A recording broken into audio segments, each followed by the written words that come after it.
audience. I've got a message for Pete Santilli, or from Pete Santilli. Try to put this on here. All right. Let me build an audience here. You can see that we're all sitting out here outside. I'm not up in the courtroom right now because Stephen Myrie is doing his last closing statement for the prosecution, and I just don't want to hear it. I know the jury doesn't want to hear it, and it's not going to make or break anything. I'll show you what we got going on down here today. Here's some of our supporters. Now we have a lot of people up in the courtroom, 30 to 50 people. We've got quite a few people down here. We did a beautiful live stream with John Lamb. Go check out John Lamb's live stream with the court updates. They were also raising a new flag because somebody was complaining that they looked out the window, the American flag was torn and ripped, and then today they come out to put a brand new one up, so that's fantastic. All right, so I was sitting down here and I got to talk to Pete Santilli, and we talked about everyone's closing arguments, and he had a message for everyone that he wanted me to get out there. He says that everyone should go buy a lottery ticket today. Everyone should do it because they have better odds of winning the lottery than the government has of winning this case. Worst case scenario, we get a hung jury. There's no way they're going to convict all of these guys of all these charges. So you heard it here first from Pete Santilli. He says you guys all have a better odds of winning the lottery than the government has of winning this case.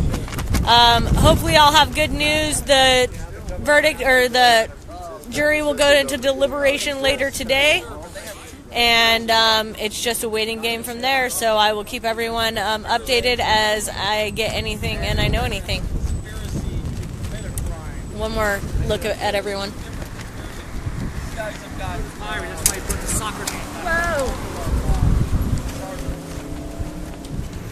All right.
flag.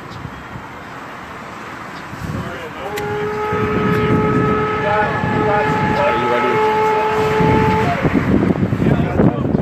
Hello everyone, we're down here at the federal courthouse. We just watched a few of the marshals there raise a brand new flag on the courthouse down here. This is the second day of the closing arguments. But give us just a moment, there's a few of them here that's going to do the Pledge of Allegiance since we just raised the flag here. So. Now we're going to do the Pledge of Allegiance real quick. Go ahead. I pledge allegiance to the flag of the United States of America, and to the republic for which it stands, one nation, under God, indivisible, with liberty and justice for all. Amen. Amen. There it is, guys. So we'll get you. Stand with us. We'll get you I an guess he doesn't believe in the flag. We'll get you an update here real quick on kind of what's going on so far. The defense has finished their. Look over here to the corner over. Maybe there's a little less wind.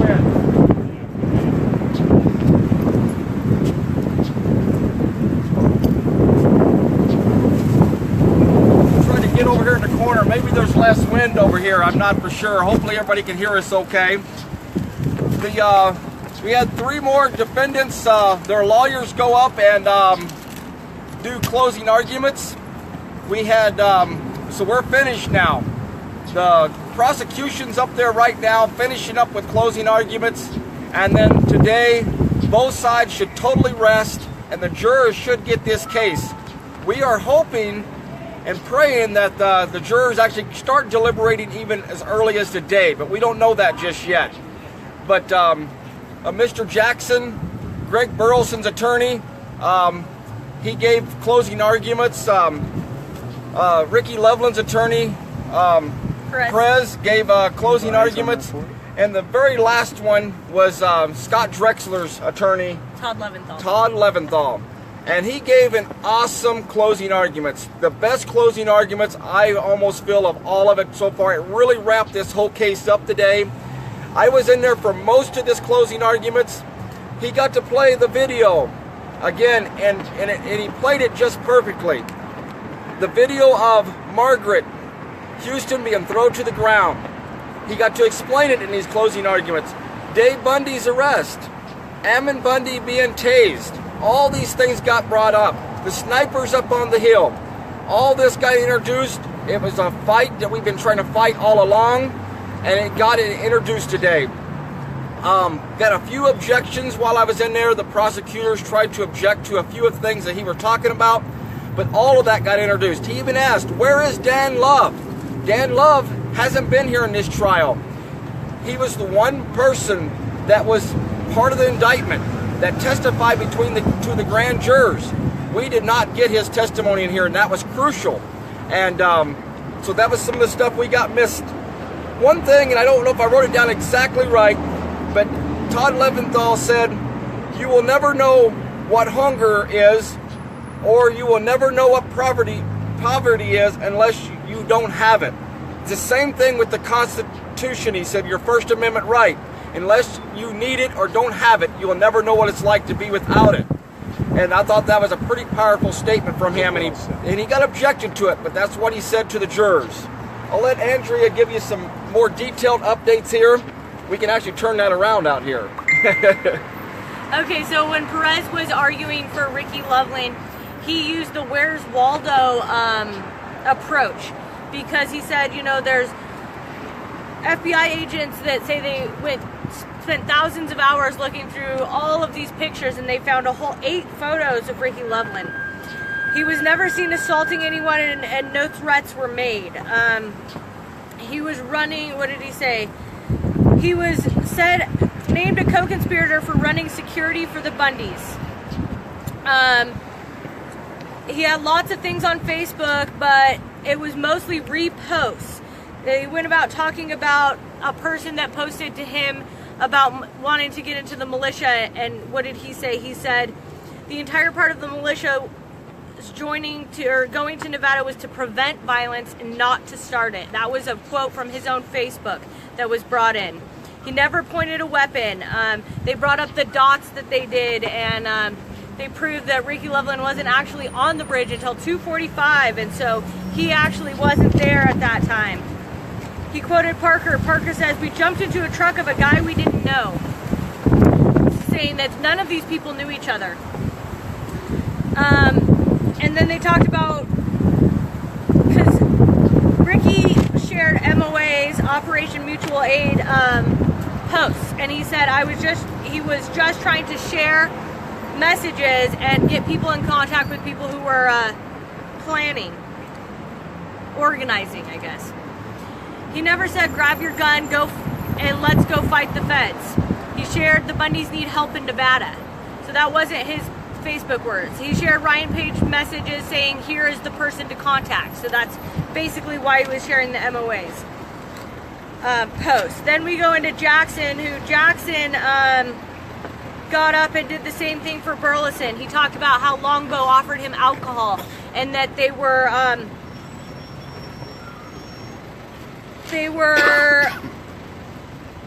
during the FBI interrogation, they offered him alcohol. All of them were offered it, but his client took it. He was the only one who had the weakness for alcohol, and the government may have been taking advantage of him while they interviewed him. And he asked the jury why they would give a man alcohol before they interrogated him if they wanted accurate information. And he said, you would give alcohol to someone you were trying to get inflammatory statements from. And he said the video evidence shows the government's narrative is untrue. When Leventhal got up, he said a part of his opening statement was that these guys didn't go because of cows. And that's why he brings in the Dave Bundy arrest. He brings in the Margaret Houston. He brings in the First Amendment zone. He was also able to get, what was that guy's name? The governor of Nevada at the time? His statements. And we didn't just get to see the headline this time. He actually read Sandoval, is that right? Sandoval's statement about, let's see, the BLM decides to corner off a small area in the desert to practice your First Amendment. No, that was what Leventhal said. I don't see it. He said that no amount of cows gives you the right to come and use guns and intimidate people. Talking about the BLM and how they were holding themselves. He also talked about the sheriff at the rally and what he said, and that people were yelling and cheering, and that you may not be able to hear everything. And then he talked about Cliven's speech, and he brought it to all of us. I want to say that his statement was very true for all the people standing there. He said, someone could get up there and say, "I want all the metal detectors taken down. I want all the marshals disarmed, and I want free food in the cafeteria because the people are hungry." And that was like basically restating what Cliven said about ask the sheriff to do for the BLM, saying what we would like people to do up there. And he says, obviously no one believes that that's going to happen. It's just a statement. He said that the government has not provided one piece of evidence that links Drexler to the conspiracy. After that, I did have to leave because Micah McGuire had his hearing in a different courtroom, and so me and two other people went over there to show him some support. We got in there, and we were there for when he got there, and they had us leave the room, attorney-client privileges. We were able to come back in for the end where she did grant his request for new counsel, and at 4 o'clock today you have another hearing where he will be appointed that new counsel. It was important for him to get a new counsel, so if he does go pro se and he has some problem in the courtroom, he's not immediately put back as this gentleman representing him. He wanted to get somebody else in there, somebody he felt like he would do better, and I believe he still is going to go pro se. I was able to get back in the courtroom for the end of Leventhal's, where he said both the heads of Metro and the sheriff did not come and testify at this trial. Why is that? oh yeah, then he reads the Sandoval statement. No cows justify the amount of intimidation that is going on, the road closures and the heavy-handedness of the BLM. There is overwhelming doubt in this case. Does the court order to gather cows give the BLM the right to use force?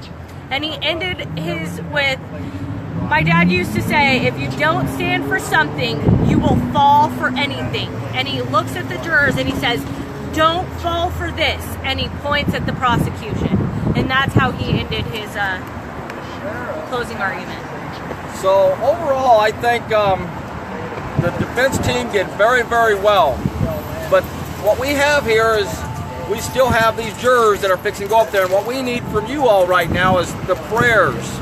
We need this country to fall on their knees and start requesting of God, our only hope here in this whole country, to turn this whole thing around. Because without a big miracle, we don't have anything here. The government has presented tons and tons of lies for 8 weeks, and they have done cumulative lies over and over and over again, trying to instill in the jurors' mind things that did not happen. The prosecutors weren't there. These officers that testified up here, the ones that were important didn't show up. The ones that weren't there testified here of things and Facebook posts and things that they tried to twist the words around to put incriminating evidence against these men that they didn't even do. These prosecutors don't know when them people showed up. They don't know if they had a conspiracy going. There was no conspiracy. The defense team did the best they could under the circumstances, and being rejected over and over again, hundreds and hundreds and hundreds of objections, evidence that was not allowed that could prove these men's guilt, innocent, instead of trying to prove guilt of something that wasn't true. So anyway, we'll have you another update before the day's over with to try to let you know the actual schedules that we find out, whether we're going to still be in jury deliberation tomorrow or not, or it's going to be Monday. We don't know those answers yet. Hopefully sometime this afternoon we'll find out all those. But we know that it's going to go into the hands of the jurors sometime possibly today or tomorrow. So keep us in your prayers. We need prayer warriors all across this country joining together so we'll get a miracle in this case and these guys can go home sometime next week. And, prayers from other countries are not exempt. Exactly. And once again, we have Micah's hearing at 4 o'clock today, so if you're around and you can come in, help us. There's only 2 benches in that courtroom, and I'm sure we could get it filled for him. Awesome. Gavin agrees that the justice system is busted, so yes. Well, thanks again for joining us. We'll be back this afternoon with another final update of the day. Again, keep praying for us. We're still standing down here strong. We had a lot of people down here again today, and we probably won't be back in the courtroom again after today until we get a verdict. And that's no telling when, but so the day is probably the last day of court, and the jurors will get the case, and we'll just be down here waiting for that verdict to come in. Thanks again. Have a good day, and God bless. Thanks, everybody. I hope you enjoyed that flag, the ceremony. Thank you for watching Unindicted Co-Conspirator News.